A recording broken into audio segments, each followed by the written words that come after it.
कालू कौवे को अंतिम रथ पर बैठाकर ले जाया जा रहा था। तभी अचानक से गुड़िया आती है। तुम सभी लोग आ गए हो। मेरा अंतिम समय आ चुका है। मेरी सारी दुष्टताएं अब मुझे घेरे हुए है। क्या तुम सच में ऐसा सोचते हो? कभी तो हमें तुम्हारी बातों का मजाक उड़ाने का ख्याल आता था, लेकिन अब तुम्हारी बातों में दर्द है। तुम्हारे भीतर कुछ बदल चुका है। क्या तुमने सच में गलती की है? हाँ कुकू, मुझे एहसास हुआ है कि मेरी सारी गलतियां, सबको परेशान करना, हर किसी का मजाक उड़ाना, ये सब बेवकूफ़ी थी। अब मैं खुद को भी नहीं पहचानता। तभी अचानक टूनी चिड़िया भी वहां जाती है और कहती है, हर एक के जीवन में एक समय आता है जब हमें अपनी गलतियों का एहसास होता है। हम सभी अपने जीवन में कुछ ना कुछ गलतियां करते हैं, लेकिन यही वक्त होता है जब हमें अपनी गलतियों से सीखने की कोशिश करनी चाहिए। तभी रानू चिड़िया कहती है, कालू, तुम एक दुष्ट कौवे थे, परंतु तुम्हारी आत्मा अब शुद्ध हो गई है। ये अच्छा है। अब तुम खुद को बुरा मत कहो। लेकिन अब मेरा अंतिम समय आ चुका है। ये मैंने खुद को ही किया है। क्या मुझे अब भी दूसरा मौका मिल सकता है? कालू कौवा एक दुष्ट कौवा हुआ करता था। वो जंगल में सभी को परेशान करता था, लेकिन जब उसका अंतिम समय आया तो वो बदलने लगा था। ये सारी बात सुनकर टूनी चिड़िया कहती है, हर समय एक नया मौका होता है। जीवन की सबसे बड़ी सुंदरता यही है कि हम हर दिन एक नई शुरुआत कर सकते हैं, लेकिन केवल समझदारी से। और अगर सच्चाई से दिल से बदलने की कोशिश की तो बहुत कुछ सही हो सकता है। तुमसे कई बार हम डरते थे। तुम्हारी बातें, तुम्हारा गुस्सा, ये सब हमारी शांति में खलल डालते थे। लेकिन क्या तुमने कभी सोचा है कि तुमसे हम डरते थे? क्या तुमने कभी समझा है कि तुम्हारी क्रूरता ने हमारे दिलों को कितना दर्द दिया? मुझे अफसोस है कुकू, मुझे अब यह एहसास हो चुका है। मैं हर बार तुम्हें परेशान करता था, लेकिन क्या तुम मेरे अंतिम समय में मुझे माफ कर सकोगे? तभी गौरी चिड़िया कहती है, कालू, हम सब ने तुम्हें माफ कर दिया है। अपने मन से ये बोझ हटा दो और जल्दी से ठीक हो जाओ। धन्यवाद गौरी, लेकिन मुझे नहीं लगता कि मैं अब ठीक हो पाऊंगा। कालू, तुम ठीक हो जाओगे। तुम बिल्कुल मत घबराओ, बस हिम्मत मत हारो। तुम जल्दी ठीक हो जाओगे। मैं सभी से अपने किए की माफ़ी मांगना चाहता हूँ। टूनी, सबसे ज़्यादा मैंने तुम्हें परेशान किया है। मुझे बस माफ़ कर देना। कालू, इस जंगल के सारे पक्षी हमेशा एक दूसरे के साथ है और तुम्हारी हालत अभी खराब है। हम सब एक परिवार है और खराब स्थिति में परिवार को छोड़ा नहीं जाता, बल्कि परिवार के साथ रहा जाता है। तुम चिंता मत करो, गुड़िया अभी तुम्हारी दवाई लेकर आती ही होगी। मैंने उसे दूर जंगल भेजा है, जहाँ एक बहुत ही अच्छी आयुर्वेदिक दवाई मिलती है। सुना है उसे खाकर सारे बीमार पक्षी ठीक हो जाते हैं। उधर गुड़िया अपनी सहेली चिंकी चिड़िया के साथ दूर जंगल में कालू कौवे के लिए दवाई लेने गई हुई थी। उसे विश्वास था कि उस दवाई को खाकर कालू कौवा हमेशा हमेशा के लिए ठीक हो जाएगा। गुड़िया और चिंकी चिड़िया आधे रास्ते में पहुंच चुके थे। तभी गुड़िया कहती है, अरे चिंकी, क्या हुआ? बैठ क्यों गई? उठो, हम बस पहुंचने ही वाले हैं। गुड़िया, मुझसे अब नहीं उड़ा जा रहा। मेरे पंखों में अब और ताकत नहीं कि मैं उड़ पाऊं। चिंकी, चिंकी, हिम्मत मत हारो। हम बस थोड़ी ही दूर है। जल्दी ही हम उस पहाड़ के पीछे होंगे, जहाँ वो अनोखा पेड़ है, जहाँ पर आयुर्वेदिक दवाइयाँ मिलती है, जिसे खाकर कालू कौवा हमेशा के लिए ठीक हो जाएगा। गुड़िया, वो पहाड़ बहुत बड़ा है, इसलिए यहाँ से बहुत नज़दीक दिख रहा है, लेकिन तुम्हें इस बात का अंदाज़ा भी नहीं है कि हम उस पहाड़ से अभी कितनी दूर है। मेरे पंखों में अभी ताकत नहीं है, मैं नहीं उड़ पाऊंगी। ठीक है चिंकी, तुम यहाँ रहो, मैं तुम्हारे लिए कहीं से पानी लेकर आती हूँ। गुड़िया चिंकी के लिए पानी की तलाश करने लग जाती है। उधर बाकी सभी लोगों को कालू कौवे की चिंता होती है, क्योंकि अगर समय से पहले गुड़िया दवाई लेकर नहीं आती है तो कालू कौवे की हालत और भी खराब हो जाएगी सभी इसी चिंता में थे। तभी टूनी चिड़िया कुकू से कहती है, कुकू, मेरा दिल तो बहुत घबरा रहा है। गुड़िया भी पता नहीं कब वापस आएगी। टूनी घबराओ मत, हम सबको बहुत ध्यान रखने की ज़रूरत है। मैं एक काम करता हूँ, मैं हंस भाई को बुलाकर लाता हूँ। तुम्हें याद है पिछली बार भी जंगल में जब किसी की तबीयत खराब हुई थी तो हंस ने ही उसे ठीक करा था। और तुम्हें पता है ना, हंस को आयुर्वेदिक दवाइयों का बहुत ज्ञान है। हाँ कुकू, बात तो तुम सही कह रहे हो। एक बार हंस भाई को जरूर बुलाना चाहिए। तभी गौरी कहती है, हाँ कुकू, टूनी, हमें हंस भाई को जल्दी बुलाना चाहिए और अब देर नहीं करनी चाहिए। तुम लोग कालू का ध्यान रखो, तब तक मैं देख कर आता हूँ कि हंस भाई कहाँ हैं। वो जैसे ही मिलते हैं मैं उन्हें अपने साथ लेकर आऊँगा। कुकू हंस को ढूंढने जाता है और उधर गुड़िया चिड़िया चिंकी चिड़िया के लिए पानी लेकर आती है। चिंकी, उठो, ये लो पानी पियो, तुम्हें अच्छा लगेगा। गुड़िया चिंकी को पानी पिलाती है और चिंकी में थोड़ी ताकत आती है।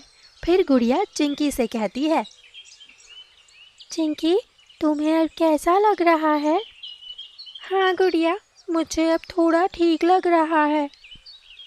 चिंकी, अगर तुमसे नहीं उड़ा जा रहा तो कोई बात नहीं, तुम यहीं मेरा इंतज़ार करो, मैं अभी वो दवाई लेकर आती हूँ। गुड़िया, मैं तुम्हारे साथ आगे जाना तो चाहती हूँ, लेकिन सचमुच मेरे पंख ऐसे लग रहे हैं जैसे इसमें किसी ने पत्थर बांध दिए हो।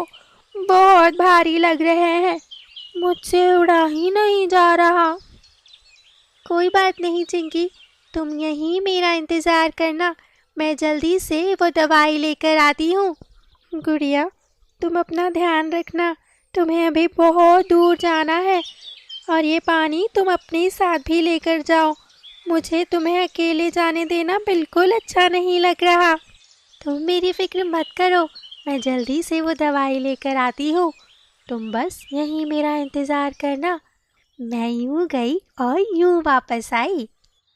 गुड़िया तेजी से उस पहाड़ के पीछे कालू कौवे के लिए दवाई लेने के लिए उड़ान भर लेती है। उधर कुकू कबूतर हंस को लेने जंगल के दूसरी तरफ तालाब के किनारे चला जाता है और तभी उसे हंस दिखाई देता है और कुकू हंस से कहता है, हंस भाई, मुझे तुम्हारी मदद की जरूरत है, क्या तुम मेरी मदद करोगे? अरे कुकू, क्या हुआ? आज जंगल के इस तरफ तालाब के किनारे क्या बात है? सब ठीक तो है? नहीं हंस भाई, ठीक तो नहीं है, तभी तुम्हारे पास आया हूँ। अच्छा, क्या बात हो गई? वो बात ऐसी है कि कालू की तबीयत अचानक बहुत खराब हो गई है। 2 दिन तो उसने कुछ खाया भी नहीं और ना ही आँख खोली। हम लोगों से जितना हो सका हम सभी ने कालू कौवे की मदद की, लेकिन अब हालत और बुरी होती जा रही है। तो सबने सोचा कि क्यों ना तुम्हें बुलाया जाए, तुम्हें आयुर्वेदिक दवाइयों का बहुत ज्ञान है, ये सब जानते हैं। वो सब तो ठीक है कुकू, लेकिन कालू कौवा तो सबको जंगल में बहुत परेशान करता था, सबकी नाक में दम करके रखता था, फिर भी तुम सब लोग उसकी इतनी मदद कर रहे हो। हंस भाई, अब चाहे जो भी हो, कालू कौवा है तो हमारे जंगल का ही पक्षी ना। और अब तो कालू कौवे को अपनी सभी गलतियों का एहसास भी हो चुका है। वो तो ये भी कह रहा था कि मेरी अंतिम यात्रा की तैयारी करो। उसे तो अब लग रहा है कि वो कभी ठीक नहीं हो पाए। अरे बाप रे, तुम चिंता मत करो, रुको, मैं भी तुम्हारे साथ चलता हूँ। हंस और कुकू दोनों कालू कौवे के पास जाने के लिए आगे बढ़ते हैं। उधर गुड़िया भी उस पहाड़ी तक पहुंच चुकी होती है कि तभी अचानक अंधेरा होने लगता है। ये क्या, अंधेरा होने लगा? अब मैं वो जादुई पौधा कैसे ढूंढूंगी? गुड़िया उस पौधे को ढूंढने के लिए पूरे पहाड़ के चक्कर मारती है कि तभी उसे पौधा नजर आता है जो नारंगी कलर का था। उसने कभी ऐसा पौधा नहीं देखा था। हो ना हो ये वही जादुई पौधा होगा जिससे कालू कौवा ठीक हो जाएगा। मैं इस पौधे को तोड़ लेती हूँ और इसे अपने साथ ले चलती हूँ। और गुड़िया वो पौधा तोड़कर अपने साथ रख लेती है और उड़ती हुई वापस चिंकी के पास पहुँचती है। गुड़िया, अंधेरा बहुत हो चुका है, इस वक्त हमारा जंगल की तरफ जाना ठीक नहीं रहेगा। मुझे लगता है कि हमें यहीं रुकना चाहिए। चिंकी, तुम्हारी बात तो सही है, लेकिन हम यहाँ कैसे रुक सकते हैं? वहाँ सबको हमारी फिक्र लगी होगी और हमें ये जादुई पौधे को जल्दी से जल्दी कालू कौवे तक पहुँचाना होगा। उधर कुकू भी हंस को लेकर कालू कौवे के पास पहुँच जाता है और उसकी हालत को देखकर हंस कहता है, कुकू टूनी गौरी, कालू की हालत सच में बहुत खराब है। मेरे पास जो भी दवाई थी मैंने उसे दे दी है, लेकिन इन दवाइयों से उसका कुछ नहीं होगा। उसे दूर जंगल में जो काली पहाड़ी है वहां पर जो नारंगी कलर का पौधा होता है, या वो पौधे की दवाई बनाकर कालू को देने से वो ठीक हो सकता है। तभी टूनी कहती है, हंस भाई, गुड़िया को मैंने वो दवाई लेने के लिए भेजा है। मैं जानती थी वो दवाई सबके बहुत काम आती है। गुड़िया सुबह से वही दवाई लेने गई है। अब तक तो उसे आ जाना चाहिए था, न जाने कहाँ रह गई। मुझे उसकी बहुत चिंता हो रही है। चिंता मत करो टूनी गुड़िया, बस आती ही होंगी। तभी अचानक से कालू कौवा जोर जोर से काव काव करने लगता है और सभी डर जाते हैं। सभी कालू के पास जाते हैं तो कालू सबसे कहता है, तुम सभी मेरे लिए व्यर्थ ही प्रयत्न कर रहे हो। मेरा बचना अब नामुमकिन है। मेरी अंतिम यात्रा की तैयारी करो। मुझे रात के अंधेरे में ही शमशान में ले चलना। सुबह मेरी यात्रा मत निकालना। कालू कौवा बस इतना कहता है और हमेशा हमेशा के लिए चुप हो जाता है। तभी हंस सभी से कहता है, मुझे माफ करना, लेकिन कालू अब इस दुनिया में नहीं रहा। ये सुनकर सभी की आंखों में आंसू आ जाते हैं और कुकू और बाकी पक्षी कालू कौवे की अंतिम यात्रा की तैयारी करने लगते हैं। कौवों की अंतिम यात्रा रात में ही निकाली जाती है। कालू कौवे को अंतिम रथ पर बैठाकर ले जाया जा रहा था। तभी अचानक से गुड़िया आती है। हम दवाई ले आए, हम वो जादुई नारंगी पौधा ले आए। गुड़िया, तुमने बहुत देर कर दी। कालू कौवा इस दुनिया में अब नहीं रहा। उसकी अंतिम यात्रा शुरू होने वाली है। लेकिन एक बार इस पौधे का रस कालू के मुंह में डालकर हम देख तो सकते हैं। क्या पता वो जीवित हो जाए। हाँ गुड़िया, सच कह रही है। हो सकता है कालू जीवित हो जाए। सभी लोगों की आंखों में आंसू थे।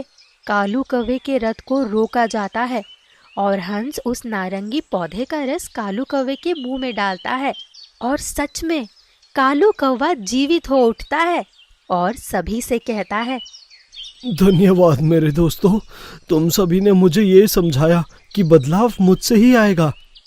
कालू, हर यात्रा का अंत होता है, लेकिन ये तुम्हारी शुरुआत है। कालू, तुमने कई सारी गलतियां की, लेकिन तुमने सही रास्ता ढूंढने की कोशिश की।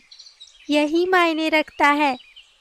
तभी गौरी कहती है, गुड़िया, अगर आज तुम नहीं होती तो हम हमारे जंगल के एक पक्षी को खो चुके होते। हाँ गुड़िया, तुमने तो कमाल ही कर दिया। सभी लोग गुड़िया की बहुत तारीफ करते हैं और उसे बहुत प्यार करते हैं। और तभी कालू कौवा सभी से कहता है, गुड़िया, तुम्हारा बहुत बहुत धन्यवाद। अगर तुम नहीं होती तो मेरी यात्रा कब की खत्म हो जाती। और कालू कौवा जंगल के सभी पक्षियों को भी धन्यवाद देता है।